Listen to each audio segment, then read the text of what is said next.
Hello my friends, welcome to another video. If you are new here, my name is Chris and I am in desperate need of a plushie inventory and pricing overhaul.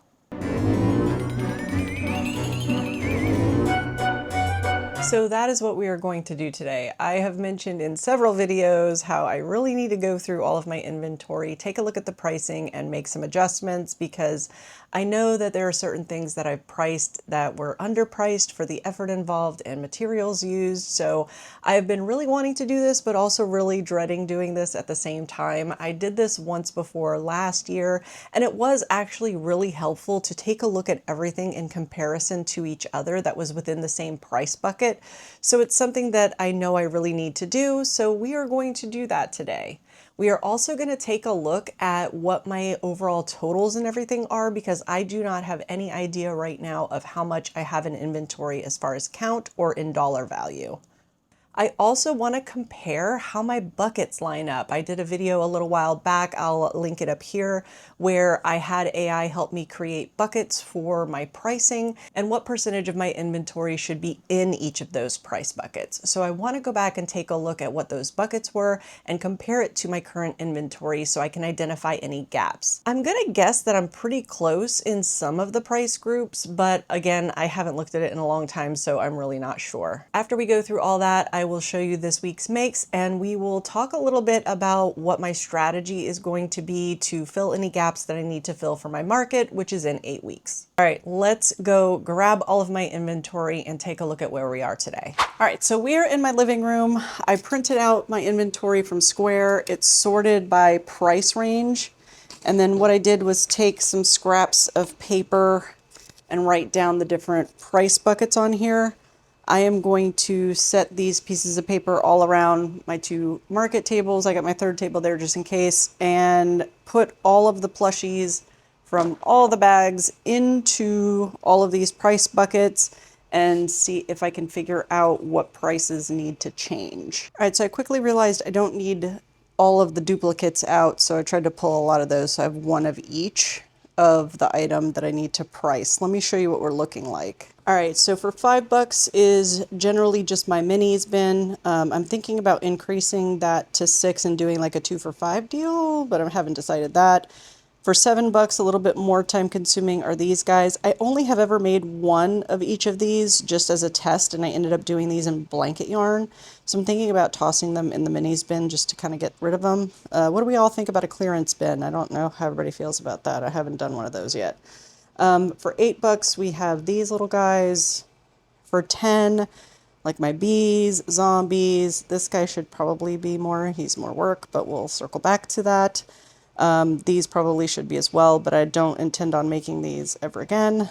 For 12, my biggest items for that are usually the rats and the possums, and then the wisps and my mystery bag charms. For 15, we've got some larger, like more detailed shroom guys, little monsters, my cats, loaf cats, and my raven. In the $18 area, I've got a lot of my little monsters, the dolls, the plants, things like that. Over here, I just stuck a couple of my 2 high-ticket items.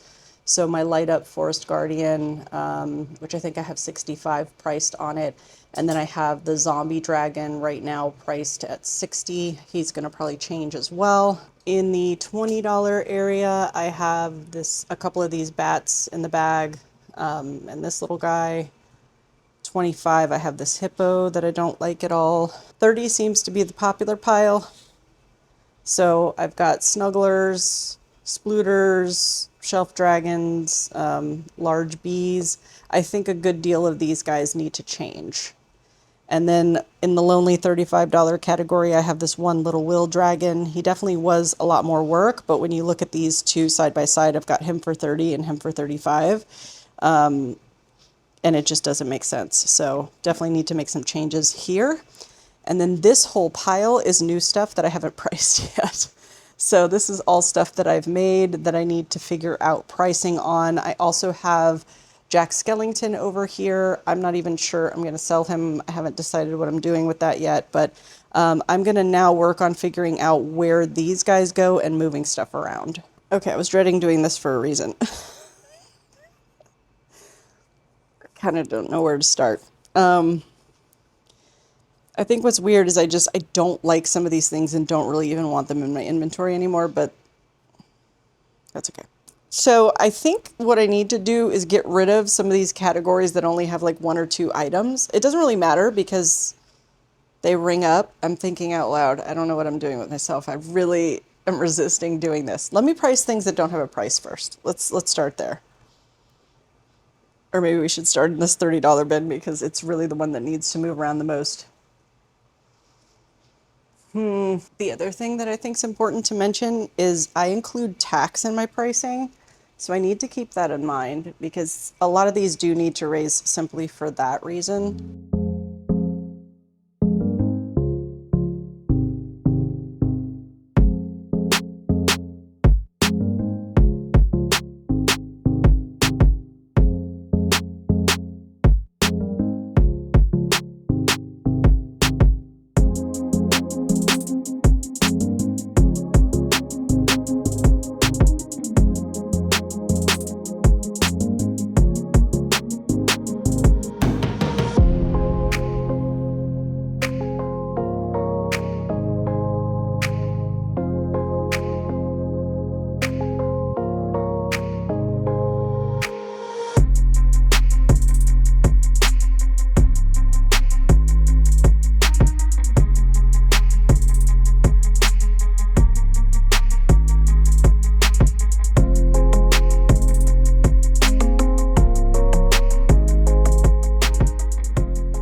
Okay, so I think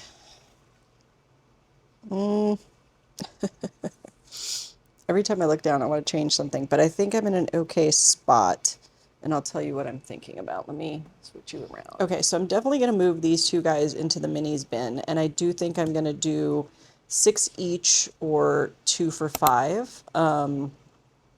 These guys are just as complex to make small as they are to make large.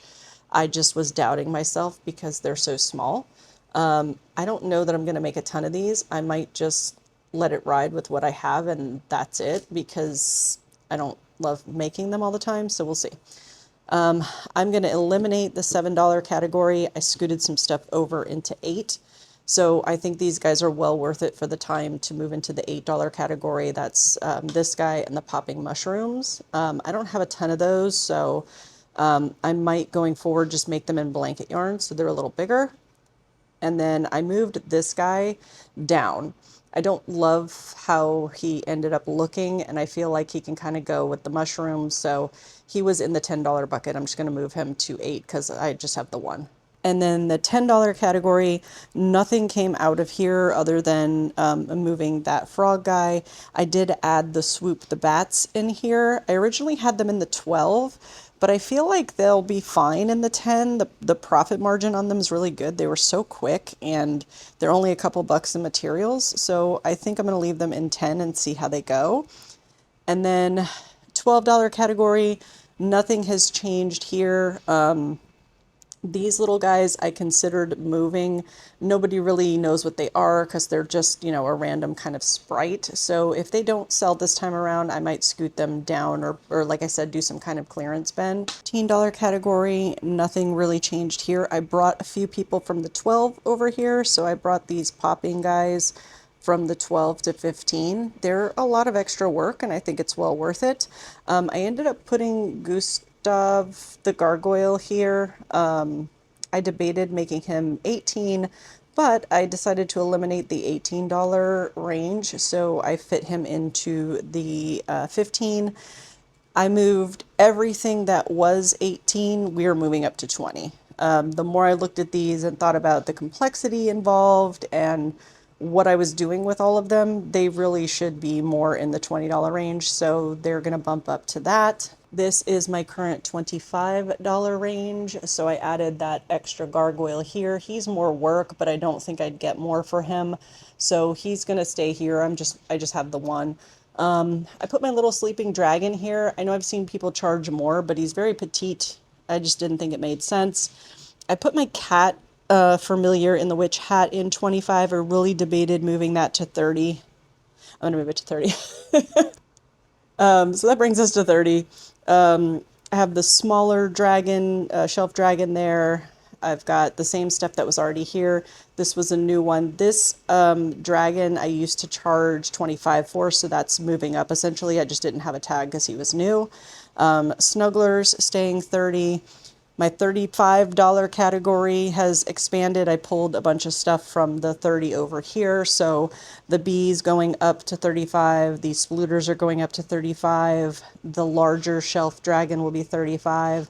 And then my cat gargoyle will be 35. So the regular cat's in the 20. So a $15 bump for the wings and all that I think makes sense. I've got this lonely standing dragon in the $40 range.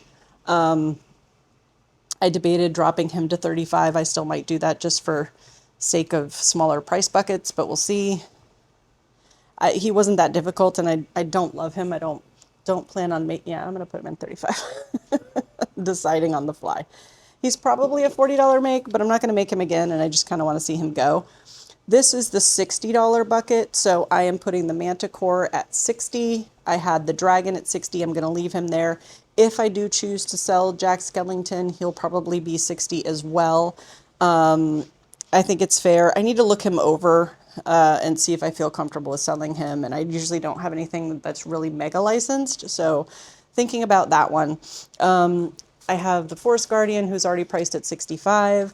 I did 85 for my Clubs the Clown. I think that's a fair price for him. And then I'm going to do 100 for Ghoul the Gargoyle. He's a ton of work. He's absolutely gorgeous, and he's really, really huge.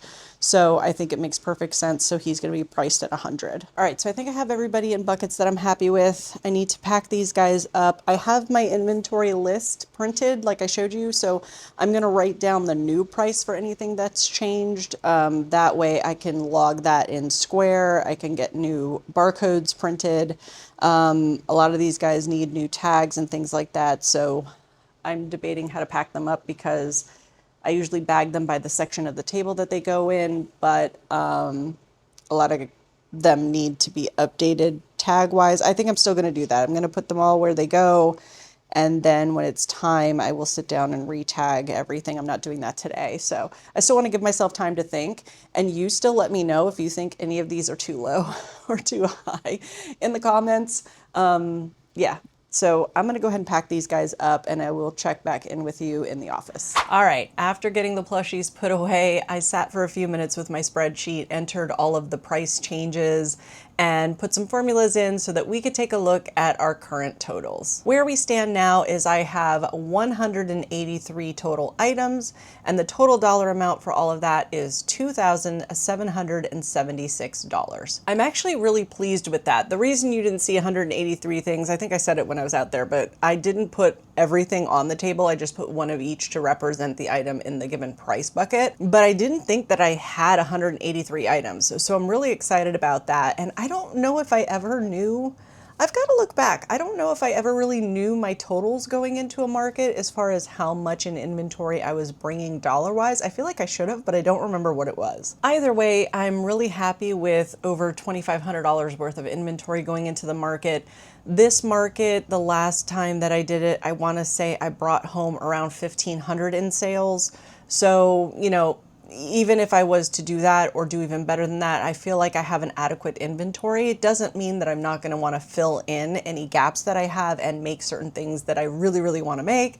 But I at least feel like if I had to go to market tomorrow, I wouldn't look completely bare on the table. The one thing that I just thought of as I said that, though, is that I do know I have a lot of certain things, like I have a ton of rats, and I don't necessarily want to fill the table with rats. So there's definitely some work to do in filling things out, but at least I do feel comfortable in the quantity. The other thing that I did is I did a quick pivot chart so that I could take a look at how many of each item was in each of the price buckets that AI had recommended and the one that I chose that I wanted to go with. So let's take a look at what that looked like. I'm gonna go from lowest price group to highest price group. So AI suggested that in the $5 to $10 range, I have 10% of my inventory.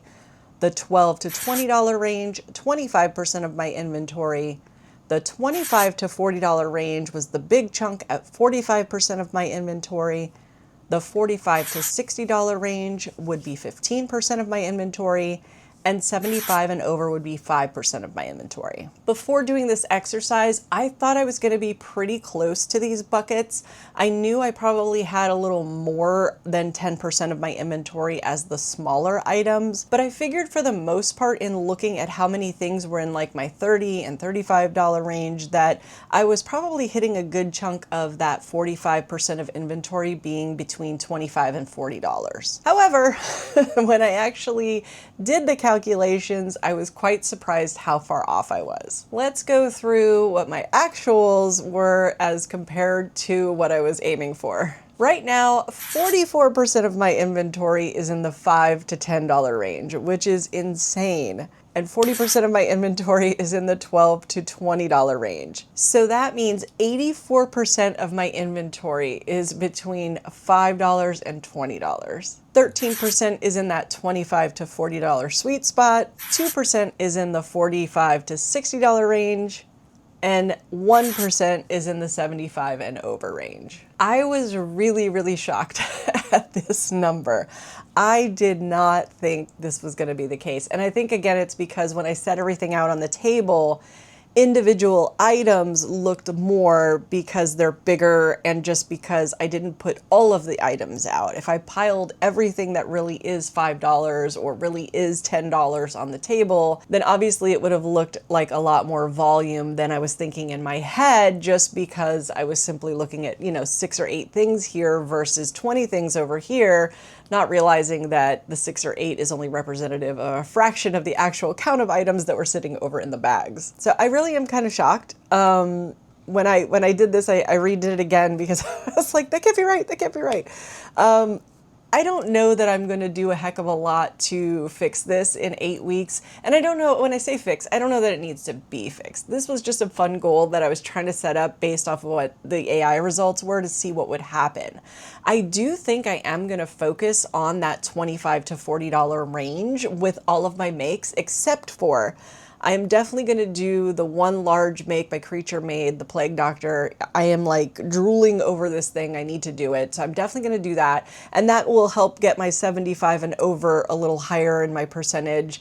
It recommended 2%. I'm at 1%. That's not a big deal to me, but I do want to have another showstopper and I just really want to make it. Everything else that I can think of that I was thinking I wanted to make probably naturally will fall in the $25 to $40 range. I'm not 100% sure. A lot of these patterns are new to me. I haven't made them before. So, there's a chance that I make it and it's actually more. I would have guessed the Manticore would have been less, but once I looked at it and how much effort it took and actually made the thing, then I put that in the $60 range. So you never can tell, or at least I can't tell necessarily based on a pattern how, exactly it's going to come out when I make it. So I think what I'm going to do, and I have just now decided what next week's video is I am going to sit down and come up with a week by week make goal.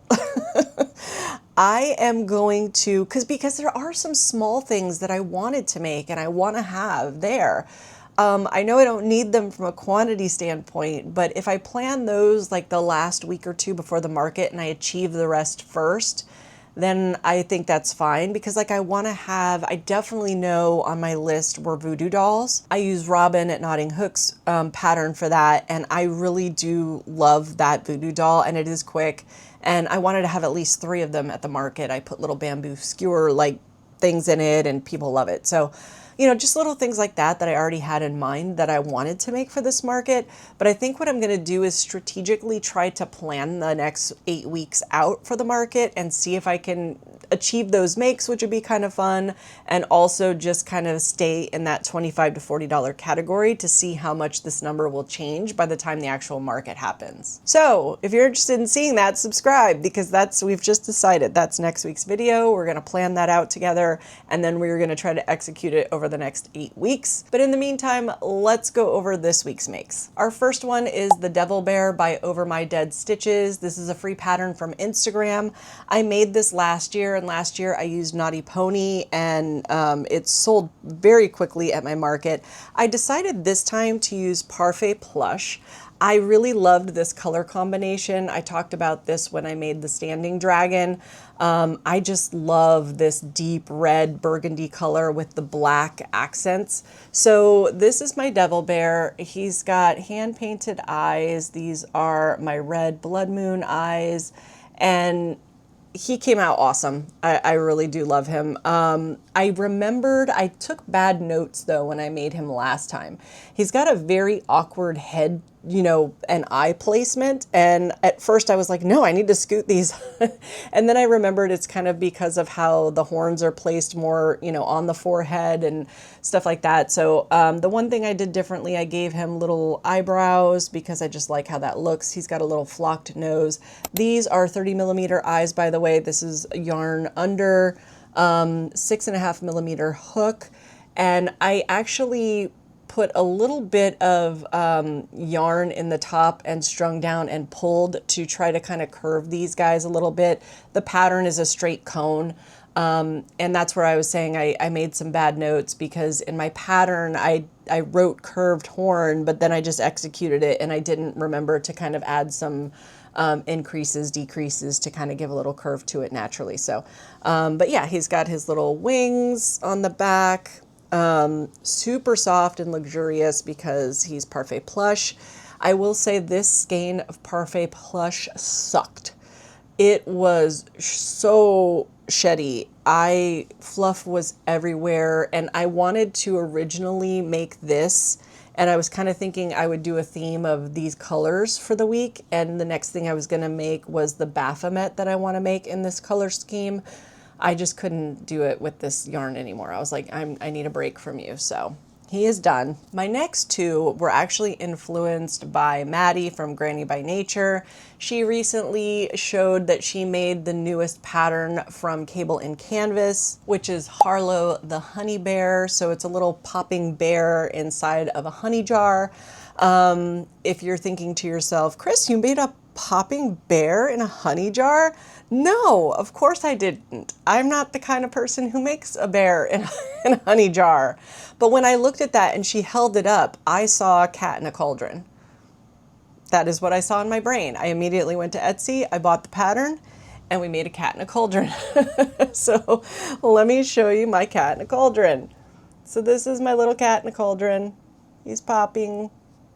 I made this all with Parfait Chunky. This is the new color Cinder and Acai and black. This is a little bit of Naughty Pony that I used to embroider the nose. His eyes are just an Amazon cat-shaped eye that had the matching glitter back to it. I did not hand paint. These are too tiny for me to hand paint. They are 12 millimeter? 14 millimeter. I'll put it on the screen to confirm. But yeah, it came out super cute. I was super excited. This is the exact same pattern as is with a couple of exceptions. All I did was I added some baubles for my little cauldron feet. I used a smaller hook to add some baubles to the face to make the little kind of cat face. And then all I did was chain 3 and slip stitch at the base for ears instead of using the bear ears that are in the pattern. And I made another one with neon green. So really, really happy with these guys. They are in the count that makes my $10 to $20 range or whatever it was huge, but you know, hey, that's okay. I love those guys. Oh, by the way, so this guy is going to be 25 bucks. Did I have him as 25 or 30? I've got to check. Hold, please. Yeah, he's going to be in the $25 range, and these guys are going to be 15. So, should he be 30? I will say that doing this exercise of the pricing is super helpful, knowing that you guys are going to watch it. I know I'm flipping back to that subject versus my makes, but it just made me think of it because knowing that I was going to be sharing that pricing helped encourage me to raise the pricing. I have that, you know, negative self-talk when I look at it and I almost want to lower the price of everything instead of raise the price, which was the point. So it's really helpful for me knowing that I'm going to be sharing it and that I need to make sure I'm honoring the craft and making sure that I'm pricing appropriately for representation of what we do and how hard we work at this. So I appreciate that. And again, I mentioned it when I was out there, but I would appreciate any feedback you have. If you think I'm way under or over on something, please share that because I appreciate it. I know we all live in different areas and pricing can be different based on where you are, whether tax is included, which it is in my items, you know, all the different factors, but it helps me at least go through consideration of that. And I find it very encouraging to make sure that, again, like I'm representing what we do in the best possible way. So but yeah, that is all I have for you today. Those makes are counted in the numbers that we talked about. I'm actually kind of excited to take a look at planning out the next 8 weeks worth of makes because it also is going to force me to kind of make sure I get that crochet time in and balance that out so that I can prepare for this market. I'm really excited. Part of what we're going to do as we're getting there is I'm going to revamp a lot of stuff in my display. And I have all these ideas and things like that. So I'm really, really excited for that. If you liked today's video, please give it a thumbs up. If you want some more behind the scenes stuff, check out memberships. My Skeiniac level gets videos a few times a month with behind the scenes. They're helping me work on a new product that's going to be coming out or just having a great time over there. If you haven't already subscribed, please consider doing so. And as always, thank you so, so much for watching and all of your support. And I will see you on the next one. Bye.